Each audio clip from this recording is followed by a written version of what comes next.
어린이 시대의 소망 제45장. 너는 나를 누구라 하느냐? 중심 생각. 예수님이 그리스도이시며 살아계신 하나님의 아들이심을 고백해요. 주제 성경절. 이르시되 너희는 나를 누구라 하느냐? 시몬 베드로가 대답하여 이르되 주는 그리스도시요 살아계신 하나님의 아들이시니이다. 마태복음 16장 15에서 16절. 어린이 여러분 안녕하세요. 사람들이 나를 누구라 하느냐?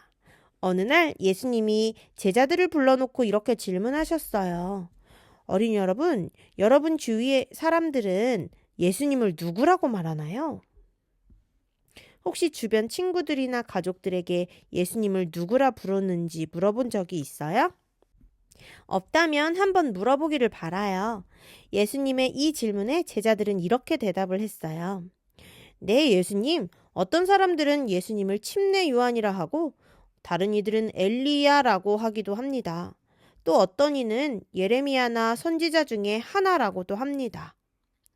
예수님은 제자들에게 왜 이런 질문을 하셨을까요?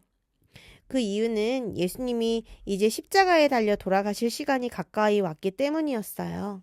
예수님은 이 땅에서도 사람들을 사랑하고 사람들을 위해 헌신하고 희생하셨지만 이제 자신의 생명을 바침으로 세상을 다시 하나님과 연결하는 일을 하셔야 했답니다.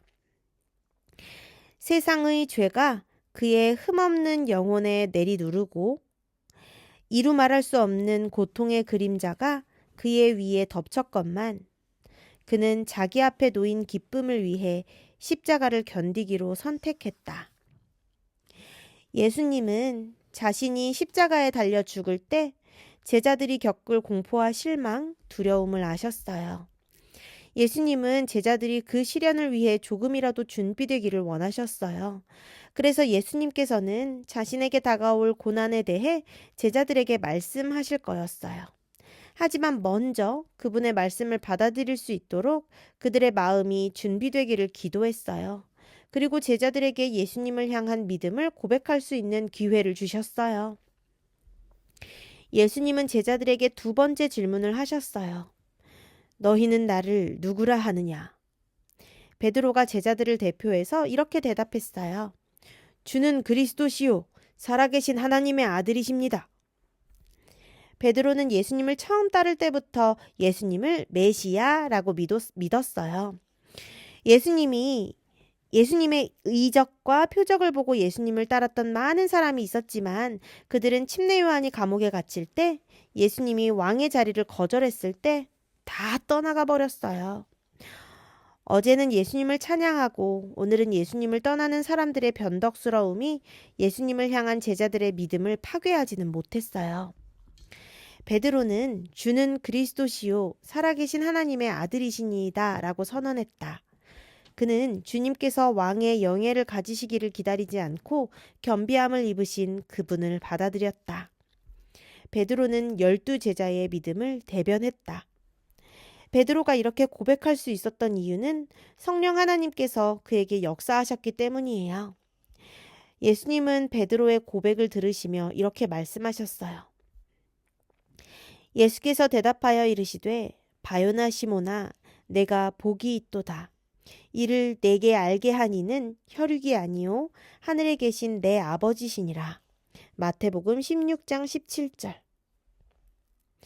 베드로가 한 고백은 예수님을 믿는 모든 사람의 믿음의 기초예요. 어린이 여러분, 여러분은 예수님을 누구라 고백하고 있나요? 오늘 예수님께서 여러분에게 너는 나를 누구라 하느냐고 물으시면 어떻게 대답할 건가요? 예수님을 믿는 사람들의 간증을 들어보면 그들의 예수님을 향한 고백을 들을 수 있어요. 유은성이라는 CCM 가수가 있어요. 하나님 아버지의 마음, 주님은 절대 포기하지 않으시죠. 온 맘 다해 등등 많은 찬양을 불렀던 찬양 사역자예요. 그런데 어느 날 이 사람에게 뇌종양이 발견됐어요. 뇌종양은 머릿속에 나쁜 혹이 생기는 거예요.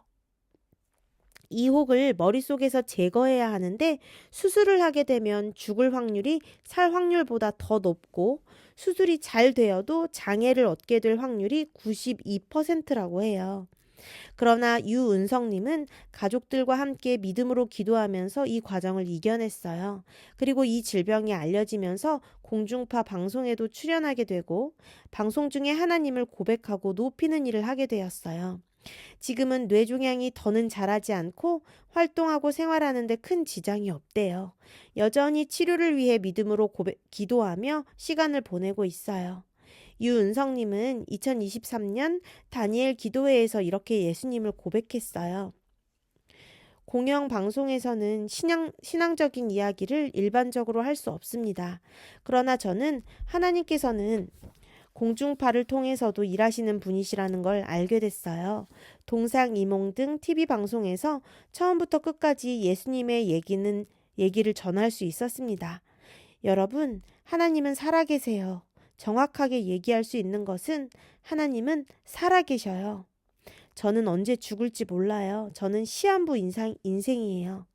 그런데 하나님이 붙잡아 주시면 제가 제 아내보다 7살 많은데 제 아내보다 더 오래 살 수도 있어요. 하나님은 살아계세요. 어린이 여러분, 예수님을 믿는 수많은 사람이 유은성님처럼 자신이 경험한 하나님에 대해, 예수님에 대해 고백해요. 하나님은 살아계십니다. 하나님은 전능하신 분입니다. 예수님은 치료하시는 하나님입니다. 예수님은 모든 것을 다 아시고 인도하는 분이십니다. 예수님은 내 모든 고통을 아시는 분이십니다. 이 모든 고백은 베드로가 했던 주는 그리스도시요 살아계신 하나님의 아들이십니다. 라는 고백과 같은 의미의 고백이에요. 그들이 이렇게 고백하는 이유는 그들의 삶에서 도저히 부인할 수 없는 하나님의 임재를 경험했기 때문이에요. 사랑하는 어린이 여러분, 여러분이 경험하는 예수님은 어떤 분이신가요? 예수님은 오늘도 여전히 저와 여러분의 구원을 위하여 일하고 계시며 여러분이 예수님을 더 굳게 믿기를 간절히 바라고 계세요. 우리가 우리를 향한 예수님의 마음을 조금이라도 알고 깨닫고 예수님께 나아가면 우리는 하나님의 살아계심, 우리의 삶에 임재하시는 예수님을 경험할 수 있어요. 오늘 우리 모두가 주는 그리스도시요 살아계신 하나님의 아들이십니다. 라고 고백하는 어린이들이 되기를 간절히 바라요. 같이 따라해 볼게요. 주는 그리스도시요 살아계신 하나님의 아들이십니다. 주는 그리스도시요 살아계신 하나님의 아들이시다. 이 고백이 여러분의 믿음이 되고 그 믿음으로 예수님을 따르는 우리 모든 어린이가 되기를 간절히 바랍니다.